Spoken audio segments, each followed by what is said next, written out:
저는 이렇게 태어날 때부터요, 굉장히 이렇게 큰 이렇게 부담감을 가지고 자라왔습니다. 되게 어린 나이 때부터. 그러니까 제가 태어난 해에 저희 교회가 지하실 교회로 이렇게 개척을 했고, 제가 태어난 다음 해에 84년도가 되어서 우리 지하실 교회가 지상 25평짜리 조립식 건물, 예, 지금도 그 교회 그 중리동 사거리에 가면요, 지금도 그 자리에 그 이제 교회가 지금 있는데, 그 교회터에 작은 이제 건물, 이제 아무튼 조립식 건물로 이렇게 세워져서, 어려서부터 제가 이렇게 항상 부모님한테 간증을 통해서 들었던 이야기들은, 우리 어릴 적에 진짜 먹을 것도 없고 입을 것도 없고 정말 힘들었다. 지금이야 막 옷이 너무너무 좋고 닳지 않아서 사람들에게 많이 물려주는 게 그랬지만, 저 때만 해도 옷을 물려 입는다는 것은 그렇게 이렇게 좀 내세울 만한, 예, 그렇게 괜찮지 않았던 적이었던 것으로 기억이 됩니다.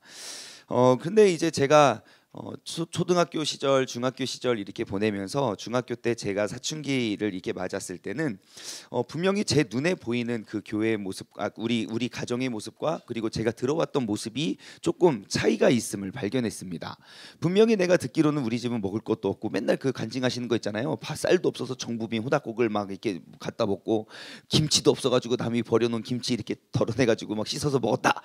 그런 이야기를 듣고 자랐는데, 제가 이제 중학생이 되어서 이제 우리 그 조립식 건물은 이제 큰 중문교회 그 갈마동 성전 건물로 커졌고, 저희 아빠의 이름은 이제 신문에서 볼 수 있는 그런, 이제 그러고 나중에는 TV에서도 볼 수 있는 사람이 되었고, 아무래도 우리 그렇게 힘들고 어렵지 않은데 이런 생각이 많이 들었습니다. 그래서 이제 저의 마음 속에는 항상 이제 그러한 큰 책임감이 있었어요. 내가 아버지 얼굴에 도움은 되질 못할 망정 먹칠은 하지 말자. 그게 제 삶에 굉장히 큰 삶의 그냥 큰 가치였습니다. 저는 그것이 이렇게 저에게 큰 영향을 미칠 거라는 생각을 하지 못했는데, 이번에 이제 띵크 양육을 함께 나누고 하면서 그것이 나에게 정말 큰 이제 큰 영역을 차지하고 있었다는 것을 새롭게 새삼 깨닫게 됩니다. 제가 항상 교회가 엄청 어려웠다가 점점점 교회가 커졌다는 것을 제가 이제 어떻게 받아들였냐면, 저는 항상 모든 사람들 앞에 저의 감정을 철저히 숨기는 삶을 살아왔음을 발견했어요. 그러니까 저는 항상 저의 모든, 제가 남들에게 보여지는 모든 표정 하나, 말투 한마디, 단어 하나, 저의 솔직한 감정을 누구에게도 보여준 적이 없었던 그러한 중병을 앓고 있었다는 것을 이제야 비로소 생각하게 돼요. 제가 얼마나 저의 감정을 이렇게 표출하는 것에 되게 이렇게 되게 불편해 했었냐면, 제가 군대에 가서 정말 이렇게 힘들고 어려운 일들을 당했었거든요.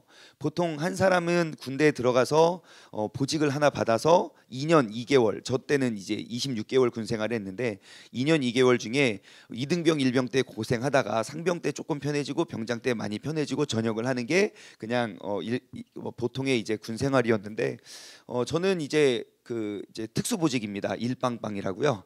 아무 보직이 없는 그냥 육군 그냥 일반 사병으로 들어가서 이등병 1병 때 고생을 하고 상병 때 이제 조금 편해질만 했더니 이제 중대가 바뀌었어요. 경비중대에서 본부중대로 바뀌면서 이제 원래 그러니까 1111 보직에 있는 사람이 본부중대로 생활할 수가 없어서, 아무튼 뭐 여러 가지 일들 속에서 제가 3개의 보직을 겸직을 했어요.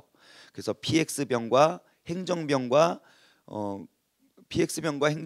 군종병 일을 제가 3가지 보직을 맡으면서, PX에서는 PX 관리관에게 욕을 먹고, 교회 가서는 목사님에게 욕을 먹고, 그리고 내무실에서는 원래 군종병이었던 그 병장한테 욕을 먹었어요. 어찌 그렇게 됐냐면, 원래 군종병이 있었습니다. 교회에 군종병이 있었는데 그 당시 군종병이 27살이었어요. 제가 21살 때 군대를 갔는데, 제가 22살 때 27살 서울의 큰 신학대학교 대학원 졸업반이었던 군종병이, 교회 목사님은 그러니까 민간인 목사님이셨어요. 그래서 이제 사회생활을 오래 하시다가 뒤늦게 하나님의 부르심을 받고 신학을 하고 이제 그 작은 군교회를 섬기시는 목사님. 그 경남 지역에 굉장히 강성이었던 분이셨어요. 목사님과 군종병이 이제 사이가 틀어진 거예요. 목사님이 아무튼 굉장히 이렇게 뭐 잘못을 이렇게 품어주지 않고 그냥 다 지적하시고 강한 성격이었고, 여기도 내가 나이를 먹을 만큼 먹었고 그래서 교회 군종병으로 왔는데 목사님이랑 싸움이 붙어서 군종병이 교회를 다니지 않기 시작한 거예요. 나이도 많고. 예, 그러면서 이제 주일날 뻘쭘하잖아. 나 군종병인데 교회를 안 가는 거예요. 목사님이랑 싸워가지고. 그래가지고 갈 데가 없으니까 천주교회에 이렇게 간 거예요. 성당에 딱 가니까 간부가 야, 너 군종병이 성당에 왜 왔어? 왜 교회 가야지. 그러니까 그 군종병 말, 저는 저런 저주받은 곳에 몸담지 않습니다. 그래요.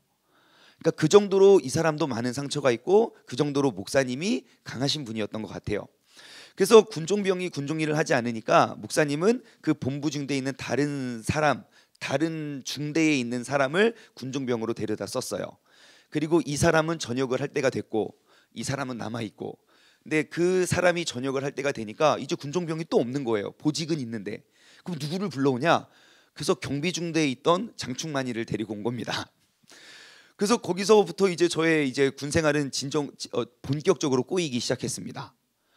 예, 그리고 이제 본부 중대에서 저 이제 보직이 행정병이 아니라 저는 일반 그 경계병이었기 때문에 그래서 이제 저는 이제 본부 중대에 있을 수 없다. 본부 중대에 일반병이 있으면 그 검열 나오면 걸린다. 그럼 본부 중대에 일반병이 맡을 수 있는 보직이 뭐냐?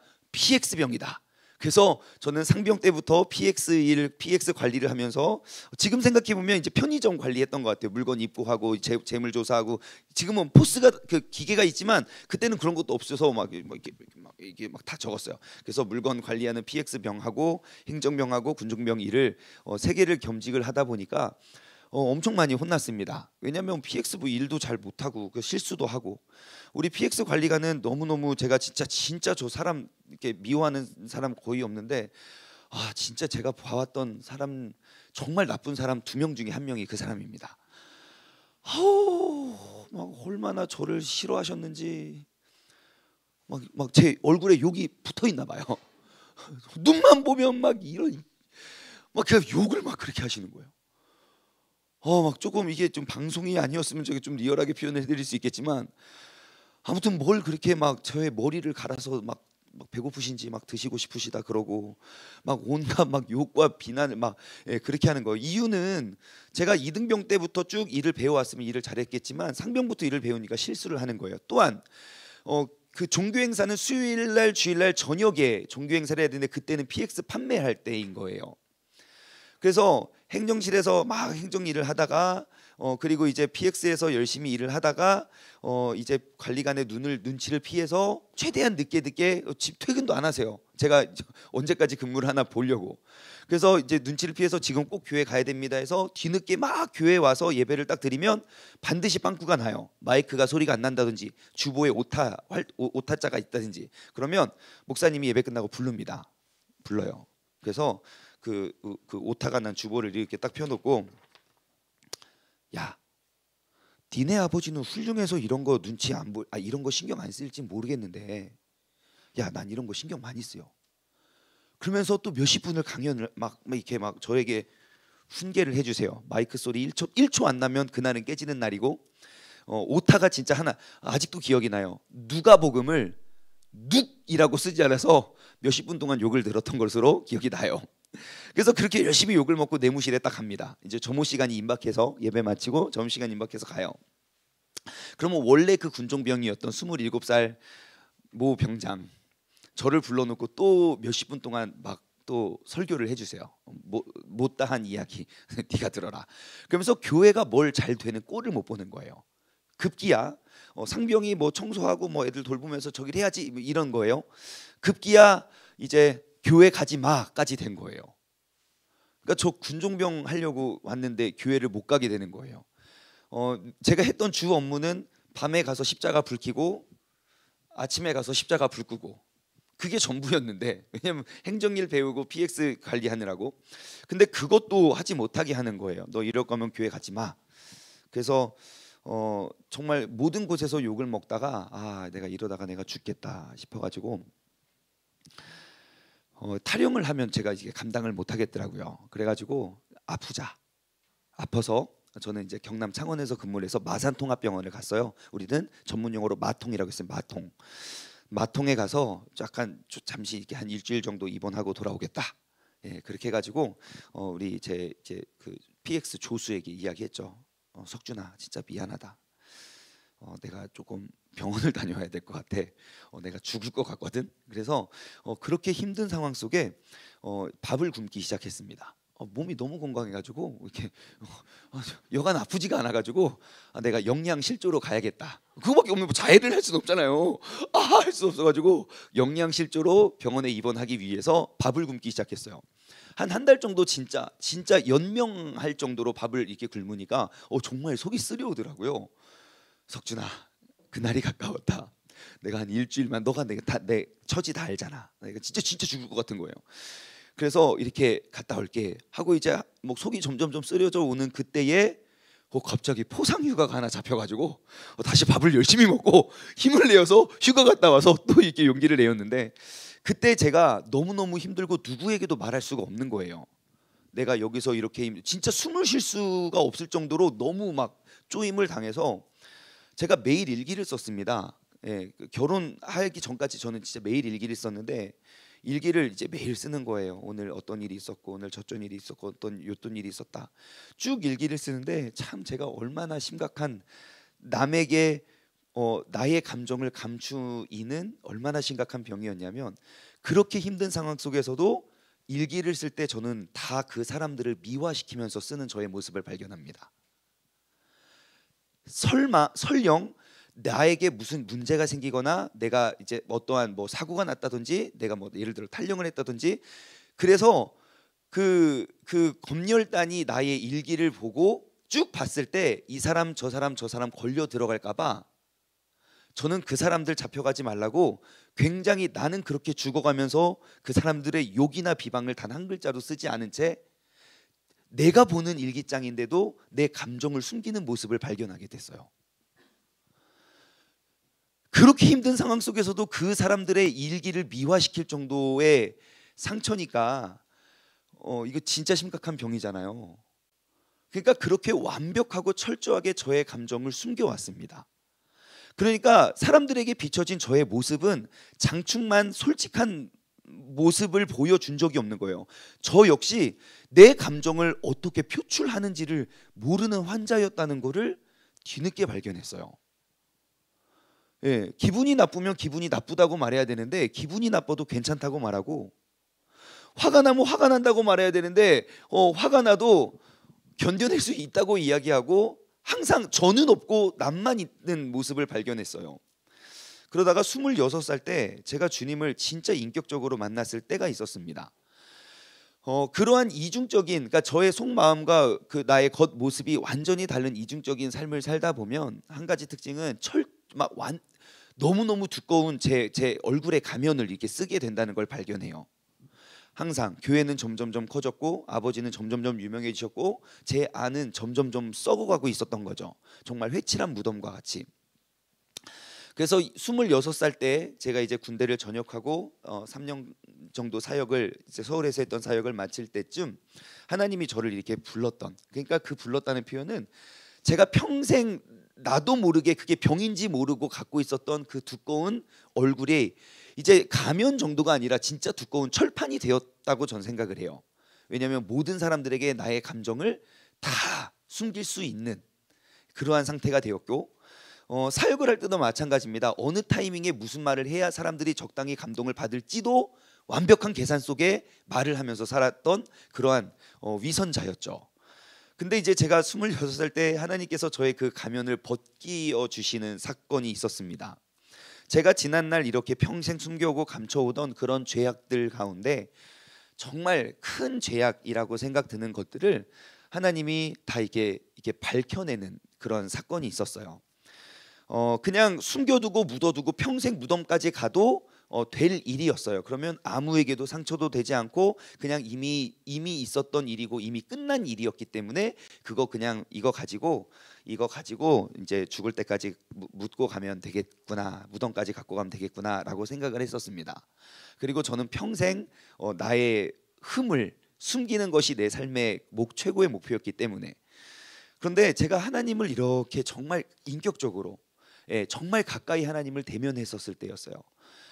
이사야서 말씀에 보면, 이사야 6장에 보면 하나님이 이사야가 환상 중에 하나님의 모습을 딱 배웠을 때 이사야가 첫 번째 고백했던 게 나는 망하게 되었도다. 나는 입이 더러운 자인이라 고백을 해요. 아마 저희가 그런 모습이 아니었을까 싶어요. 평생 감춰오던 이 감정을 이 죄악들을 하나님 앞에 딱 서고 하나님의 그 영광의 광채가 저를 확 비추니까 다른 것들은 다 기억이 나지 않는데 그 내가 숨겨놨던 그 죄악이 딱 떠오르더라고요. 그래서 제가 이미 다 지난 죄악들을 가지고 찾아갔습니다. 나 이것 가지고는 천국 못 갈 것 같아가지고 그 사람한테 찾아가서 내가 이래 저만저만해서 당신에게 이러한 잘못을 했습니다라고 그 죄를 고백했어요. 그러니까 은혜를 받은 건 저지 그 사람이 아니었습니다. 그래서 그 사람이 저를 이제 나에게 배신을 당했다는 그런 배신감에 저를 죽인다고 정말 저를 많이 혼내 주었습니다. 하나님이 저를 혼내실 것을 그 사람을 대신해서 그 죄의 책임을 물으셨던 것 같아요. 그래서 몸도 많이 다쳤고 마음도 많이 다쳤고 그로 인해 상처받은 사람들도 좀 많아졌습니다. 근데 제가 이게 병상에 누워가지고 생각을 계속하게 되는 거예요. 하나님, 이제 제 가면을 이제 벗었습니다. 여태까지 내가 모든 것 완벽하게 숨겨왔던 나의 모습이었는데 내가 가면을 벗고 장충만, 속에 있는 장충만의 모습을 비추어 내었을 뿐인데 저 사람이 반응이 저렇습니다. 그럼 내가 평생 숨겨오고 내가 평생 감춰왔던 이 모습을 비추어 냈을 때 사람들이 나를 어떻게 하겠습니까? 내가 다른 건 몰라도 목사, 그러니까 그때는 전도사였으니까 나는 주님의 길을 갈 자격이 없습니다. 제가 계속 그 침상에 누워서 아픈 몸을 이끌고 침상에 누워서 계속 그 고백을 했습니다. 근데 딱 그때 정말 몸도 마음도 정말 많이 아팠어요. 정말 막 허리뼈 3개 부러지고 갈비뼈 2개 부러지고 막 뇌진탕 걸리고 막 기억상실증 걸리고 막 그랬었어요. 그래서 이렇게 누워가지고 하나님 보세요. 이게 내 모습입니다. 철저히 감춰오고 숨겨왔던 나의 감정, 나의 속, 진짜 나의 모습을 비추었을 뿐인데 사람들은 저를 이렇게 하네요. 그때 제 마음속에 계속 맴돌았던 말씀이 오늘 본문입니다. 그게 뭐냐? 진리를 알지니 진리가 너희를 자유케 하라. 진리를 알지니 진리가 너희를 자유롭게 하라. 저는 내 삶의 진리가 진실이 비춰지면 저는 죽을 줄 알았어요. 저는 나 이렇게 더럽고 이렇게 추접한 놈입니다. 아버지는 굉장히 훌륭하신데 그 아버지의 그늘 밑에서 그 어둠 속에서 살았던 나의 마음과 나의 나의 감정과 나의 진솔한 그런 모든 것들이 다른 사람들에게 나의 그 잘못된 모습이 비추어지면 나는 고개 못 들고 다닐 줄 알았습니다. 여태까지 내가 쌓아왔던 그 완벽하게 감추었던 그 커리어가 무너지는 순간 나는 사람들 앞에도 못 나설 줄 알았고, 그리고 그것들이 막 또 소문을 타서 그것이 내가 평생 지켜오고자 했던 아버지 얼굴에 먹칠이 되고 그 이름에 막 누를 끼칠 것 같아서 그게 너무 두려웠었어요. 그래서 철저히 감춰왔었는데 너무너무 두꺼워졌던 그 철가면이 딱 벗어진 다음에 벌거벗은 모습으로 이렇게 누워 있는데 그때 제가 알았어요. 진짜 자유함이 이거구나. 저는 저의 죄악이 들추어나면, 그러니까 비추어지면 그 다음부터 사람들 앞에 서지 못할 줄 알았는데 오히려 반대였어요. 나 죄인입니다 라는 고백을 하고 나 원래 이런 사람들입니다, 제가 가면을 벗는 순간부터 모든 사람들 앞에 내가 감출 필요가 없는 거였어요. 그래서 그 아픈 몸을 이끌고 침대에 진짜 이렇게 누워서 척추가 3개가 부러졌어요. 이렇게 척추가 1, 2, 3, 4, 5번 이렇게 있으면 2번, 3번, 4번 이렇게 척추가 이렇게 붙어 있는데 진짜 큰 척추가 있고 그 척추를 꽉 잡아주는 날개뼈가 이렇게 있습니다. 그 날개뼈는 근육이 이렇게 잡고 있어요. 그래서 뼈가 움직일 때 이제 같이 날개뼈가 움직이면, 근데 그 날개뼈가 하나는 이렇게 쭉 부러졌고 하나는 뚝 떨어져 있고 하나는 으깨졌었어요. 허리가 잘못돼가지고. 하나님, 이게 납니다. 진리를 알지니 진리가 너희를 자유케 하리라. 진리를 알지니 진리가 너희를 자유케 하리라. 제가 여태까지 알아오고 믿어왔던 그 진리이신 예수님을 저는 너무 잘못 알고 왔었어요. 나는 완벽하게 포장하고 감춰야 주님께 나아갈 수 있을 줄 알았거든요. 근데 여기서 말하는 그 진리, 여러분 요한복음에는 유독 마태, 마가, 누가복음엔 없지만 요한복음에 많이 제시가 되어 있는 단어가 진리인데, 그 진리의 비밀은 바로 이 36절에 있습니다. 오늘 본문 말씀 35절과 36절 보시면요, 종은 영원히 집에 거하지 못하되 아들은 영원히 거하나 그러므로 아들이 너희를 자유롭게 하면 너희가 참으로 자유로우리라. 그 하나님의 아들 되신 예수 그리스도가 진리임을 우리는 발견할 수 있거든요. 근데 그 진리를 저는 너무 크게 오해하고 나아갈 수 없었던 거예요. 당연히 내 삶에 내가 모든 것들을 감추이고 거룩하고 깨끗해 보이는 모습으로 나아가야지만 나는 그곳에 나아갈 수 있을 거라고 생각을 했습니다. 근데 그게 아니었어요. 예수님은요, 내가 흠 없어 보이는 척으로 나오는 게 아니라 그 연약하고 아픈 모습 그대로 나오시기를 기다리셨던 것 같아요. 정말 그 사건 이후로 제가 완전히 달라졌습니다.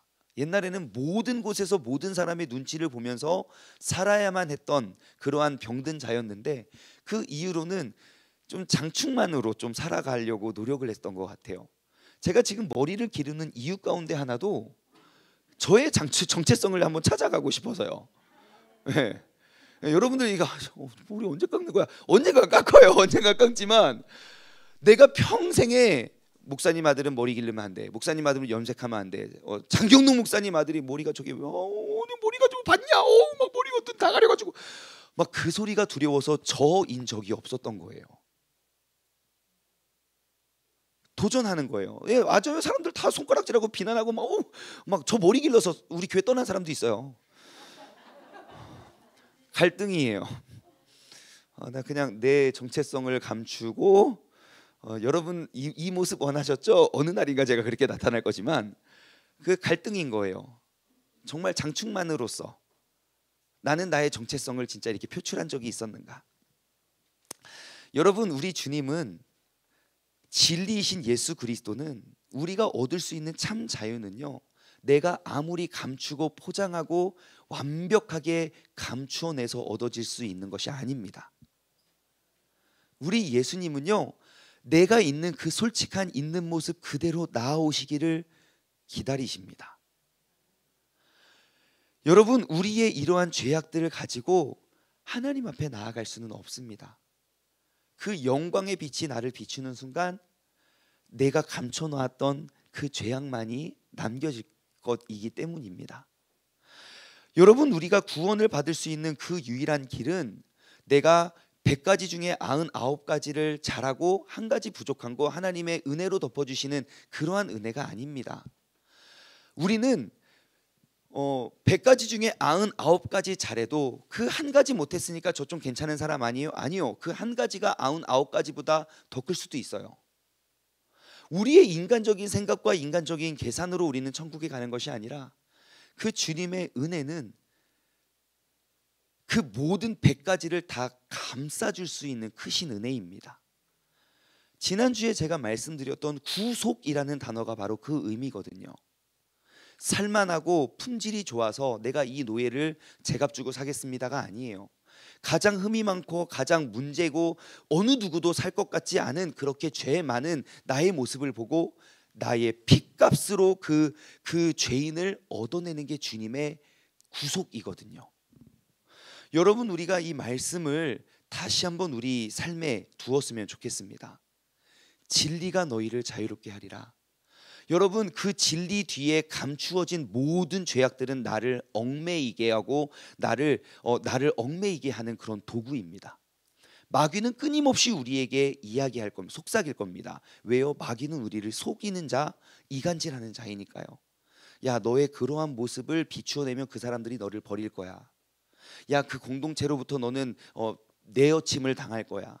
야, 네가 목사인데 너 무슨 네가 평생 지켜온 너의 일이잖아. 너 지금 그거 말하면 아버지 이제 끝나. 니네 가정 이제 끝나. 라고 미혹할 겁니다. 아니요.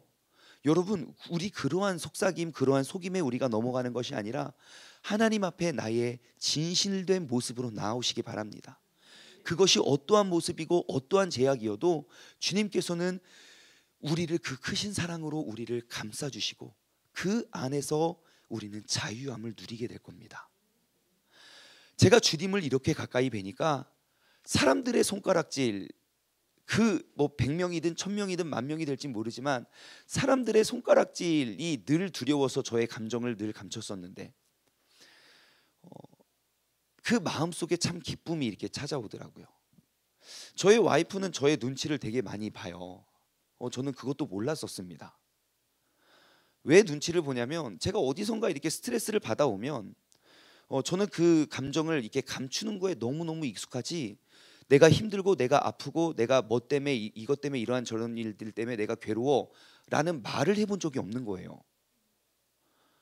그러니까 내가 그냥 이 사람 때문에 이렇게 해서 내가 힘들어 라고 그냥 말하면 될 일이고 말하면 저도 풀릴 일인데 제가 말하는 방법을 모르니까 감춰요. 근데 그게 티가 나죠. 일단 말투부터 표정부터 뭐 이렇게 나왔어 일단 이게 다르니까 그럼 계속 눈치를 보는 거예요. 저 사람 왜 저러지? 그래서 물어봐요. 무슨 일 있었어? 저는 너무너무 자연스럽게 대답해요. 고민도 안 하고. 아니, 저는 그게 병인지도 몰랐어요. 그러니까 지난 9년 동안 눈치 보면서 살았겠더라고요. 나도 내 감정을 모르는데 그 눈치를 보는 사람은 얼마나 어렵겠습니까? 그래서 오늘 이 말씀을 다시 한번 저 마음속에 새깁니다. 여러분, 진리가 여러분을 자유롭게 합니다. 그 예수 그리스도의 구속의 은혜는 여러분들의 있는 모습 그대로 나와도 그것을 품어주고 안아줄 수 있는 것입니다. 여러분, 더 많은 죄악들로 나를 포장하려고 하지 마십시오. 진리가 나를 자유롭게 합니다. 여러분, 그 진리 속에서 나에게 참 기쁨이 왔을 때 진짜 나의 모습을 찾아가고 그리고 정말 감출 것 없이, 저는 이제 숨김의 모습이 없는 것 같아요. 아직도 그러한 좀 어찌 보면 좀 내가 표출하지 못하는 건 있지만 제가 뭐 죄악 때 뭐 저 그랬어요. 저 옛날에 좀 놀았어요. 옛날에 여러분 저 놀았다는 이야기 절대 그래서 지금 이렇게 공동체가 또 있어요. 제가 양육받는 공동체가 있는데 거기서 옛날에 어땠냐고. 그래서 제가 항상 그 어둠의 그늘을 다니다가 뭐 그냥 어떻게 지냈냐고. 그래서 그냥 뭐 애들하고 이렇게 오토바이 훔쳐 타고 그러고 다녔다. 오토바이요?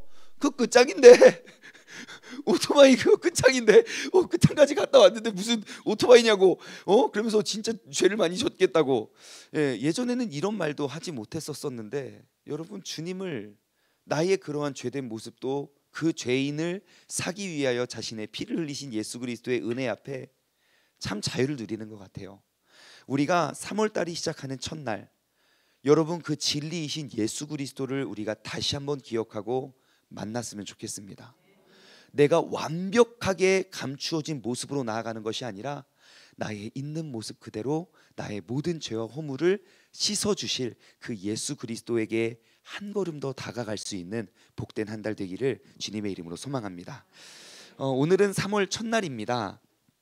그래서 오늘 또 그 예수 그리스도께서 날 위해 흘리신 그 살과 피를 우리가 기념하는 날이 되길 원합니다. 성경을 한 구절 찾아볼게요. 반주를 부탁드립니다. 고린도전서 11장 23절부터 26절까지의 말씀입니다.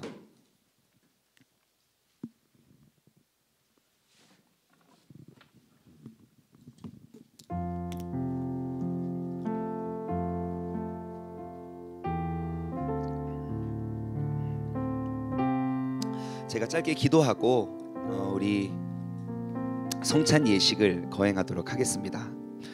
하나님 아버지, 감사합니다. 수많은 죄악들로 얼룩진 우리의 내면, 나는 감춰야 그것이 깨끗해지고 감춰야 주님께 가까워지는 줄 알았는데 수많은 죄악과 수많은 숨김으로 내가 자유함을 얻는 것, 내가 거룩해지고 깨끗해지는 것이 아니라 나의 있는 모습 그대로, 나의 죄악된 그 허물 많은 모습 그대로 주님 앞에 나아가는 것이, 그것이 주님의 방법임을 이 시간 다시 한번 깨닫게 하여 주심에 감사드립니다. 너희가 진리를 알지니 진리가 너희를 자유케 하리라. 진리이신 그 예수 그리스도, 그 피값을 나 같은 죄인을 살리기 위하여, 나 같은 죄인을 천국으로 이끌기 위하여 이 땅에 오시어 자신의 모든 피를 흘리신 그 예수 그리스도의 흘리신 피와 그리고 뜯기신 그 살을 이 시간 기념하길 원하오니, 우리가 함께 떼는 떡과 잔 속에 아버지 하나님의 한량없는 은혜와 용서가, 그 주님의 감출 수 없는 그 부활의 기쁨이 우리들 가운데 다시금 회복되게 하여 주옵소서. 감사드리오며 이 모든 말씀 살아계신 예수 그리스도의 이름으로 기도드리옵나이다. 아멘. 고린도전서 11장 23절부터 26절까지의 말씀입니다. 오늘은 떡과 잔을 동시에 우리가 분명분잔하도록 하겠습니다. 내가 너희에게 전한 것은 주께 받은 것이니 곧 주 예수께서 잡히시던 밤에 떡을 가지사 축사하시고 떼어 이르시되 이것은 너희를 위하는 내 몸이니 이것을 행하여 나를 기념하라 하시고, 식후에 또한 그와 같이 잔을 가지시고 이르시되 이 잔은 내 피로 세운 새 언약이니 이것을 행하여 마실 때마다 나를 기념하라 하셨으니 너희가 이 떡을 먹으며 이 잔을 마실 때마다 주의 죽으심을 그가 오실 때까지 전하는 것이니라. 아멘. 여러분, 예수님께서 이 땅에 오신 이유는 우리의 모든 죄값을 씻어주시기 위하여, 그 보혈의 능력을 성취하기 위하여 이 땅에 오셨습니다. 그리고 예수님께서 모든 사역을 마치시고 잡히시기 전 마지막 날 제자들과 함께 모여 이러한 말씀을 나누신 거예요. 너희가 떡을 떼고 이것은 나의 살이다. 너희가 잔을 나누며 이것은 너희를 위하여 흘리는 나의 피다. 너희가 이 떡을 떼고 잔을 마실 때마다 나의 죽음과 앞으로 임할 그 부활을 기념하게 될 것이다. 이 시간 우리가 작은 떡과 또 작은 잔을 나눌 때에 여러분, 나를 위해 돌아가신 그 예수님의 부활의 능력이 회복되어지기를 주님의 이름으로 소망합니다. 오늘은 시간 관계상 분병과 분잔을 함께 하도록 하겠습니다. 다 같이 기도하고 회개하면서 우리 분병과 분잔하겠습니다.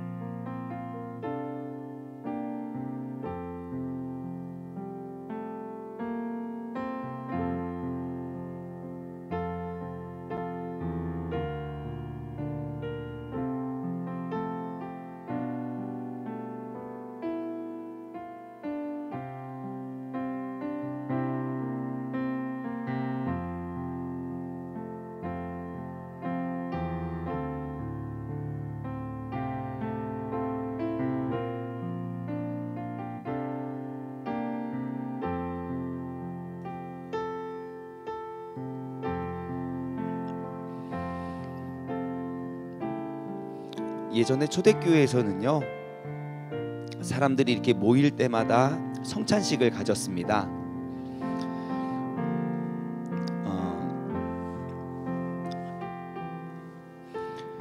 왜냐하면 그들은 모일 때마다 목숨을 걸고 모였거든요. 나의 이렇게 모임과 예수 그리스도를 나의 구세주라 시인하는 나의 신앙생활의 모습이 비추어지고 들추어지는 그날이 내가 죽는 날이었기 때문에 내가 언제 죽을지도 모르고 우리의 눈 앞에서 하늘로 승천하신 그 예수님이 승천하신 모습 그대로 다시 돌아오기만을 그들은 고대하고 기다렸거든요. 그래서 그들은 모일 때마다 성찬식을 가졌습니다. 내가 오늘도 예수 그리스도께서 날 위해 흘리신 그 피와 살을 내가 기념하고 기억하길 원한다. 오늘이 다시 한번 우리가 그 날들을 기억할 수 있는 날이 되었으면 좋겠습니다. 내가 오늘 죽어 주님 앞에 서도 주님, 날 위해 흘리신 또 날 위해 뜯기신 그런 피와 살로 말미암아 나는 그 진리이신 예수 그리스도로 말미암아 나는 구원을 입은 사람입니다.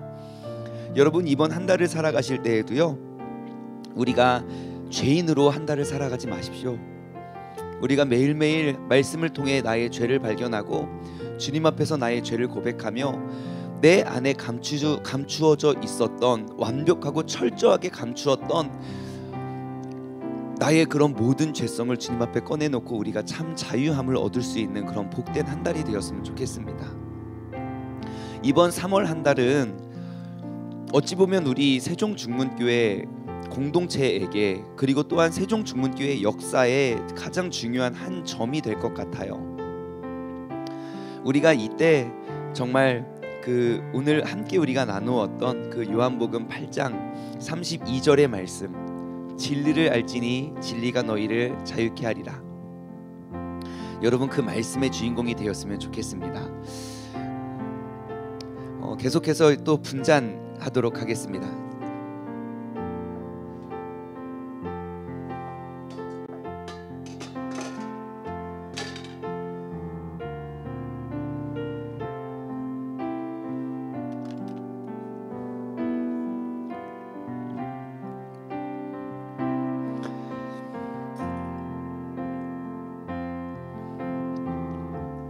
식후에 또한 그와 같이 잔을 가지시고 이르시되 이 잔은 내 피로 세운 새 언약이니 이것을 행하여 마실 때마다 나를 기념하라 하셨으니 너희가 이 떡을 먹으며 이 잔을 마실 때마다 주의 죽으심을 그가 오실 때까지 전하는 것이니라. 아멘. 어제 또 사역을 마치고 집에 가서 오늘 새벽 예배 말씀을 준비하는데 너무너무 신기한 게 한 글자도 안 써지는 거예요. 제가 너무너무 잘 알고 있는 말씀이었거든요. 그리고 저의 삶에 진짜 좀 BC와 AD를 가르는 딱 그 하나의 깨달음이었거든요. 정말로 밤을 꼴딱 샜습니다. 졸면서 의자에 앉아가지고 뭔가를 써야 되는데 졸다가 깨고 졸다가 알람이 울려서 또 눈을 떴는데 눈앞에 제 큐티책이, 원래 좀 새카매야 될 큐티책이 너무 새하얀 거예요. 어떻게 하지? 어떡하지? 너무 막막한 거예요. 준비된 설교가 없어서 어떻게 하지? 그래서 4시 55분에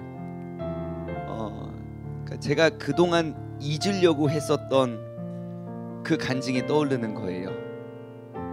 내가 진짜 심각한 병이었구나. 여전히 이것을 드러내고 비추는 것에 너무너무 연약한 사람이구나. 하지만 저도 이 시간 다시 한번 우리의 떡과 잔을 뗄 때 예수 그리스도의 십자가에 함께 못 박습니다. 여러분, 우리 주님을 꼭 기억하시기 바랍니다. 우리에게 참 자유를 주신 그 예수 그리스도의 보혈의 능력으로 이번 한 달도 우리가 승리했으면 좋겠습니다. 아직 세례나 침례를 받지 않으신 분들은 성찬에 참여할 수 없고요. 그리고 우리가 침례나 세례를 받으신 분이라면 오늘 이 시간 내가 다시 한번 이 떡과 이 잔을 기념함으로 우리가 다시 한번 주님 앞에 우리의 죄 씻음을 고백하고 우리가 승리할 수 있는 그런 복된 하루와 복된 한 달이 되었으면 좋겠습니다. 혹시 아직 잔과 떡을 떼지 못하신 분 계시면 손들어 표해 주시기 바랍니다.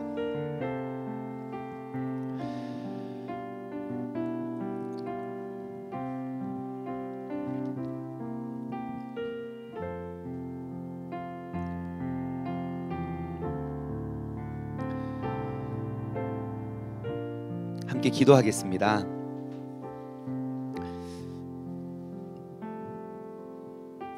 세상에 많은 사람들을 쭉 줄 세워 놓는다면, 나의 죄목으로 나의 가치를 평가한다면 나는 어느 누구보다도 가장 죄목이 크고 죄값이 크고 죄질이 악한 사람이 바로 나인데, 예수님께서는 그 많고 많은 사람 중에 나를 택하여 그 죄 많고 허물이 많은 나에게 한 걸음 한 걸음 다가오시며 내가 이 죄인을 사겠다 하시며 나의 모든 살과 모든 핏값으로 나의 죄를 얻어주신 그 예수 그리스도의 은혜를 우리가 이 시간 다시 한번 기억합니다. 하나님, 이번 한 달을 우리가 살아갈 때 2021년 사순절 기간을 통하여 예수 그리스도께서 흘리신 그 보혈의 능력을 우리가 다시 한번 기억하고, 우리가 죄와 사망을 쫓으며 우리가 감추며 살아가는 사람이 아니라 주님 안에 우리가 참 진리를 이루고 누리며 살아갈 수 있는 우리 사랑하는 세종중문의 모든 가족들 되게 하여 주시옵소서. 이제는 우리 주 예수 그리스도의 은혜와 아버지 하나님의 무한하신 사랑하심과 성령님의 교통하심이 예수 그리스도의 피값으로 얻은 진리를 알지니 진리가 너희를 자유케 하리라, 그 진리이신 예수 그리스도로 인해 참 자유를 누리길 소원하는, 참 자유의 인생을 살아가길 원하는 사랑하는 우리 세종중문 가족들 머리 위에 이제로부터 영원토록 함께 하시길 주님의 이름으로 축원하옵나이다. 아멘.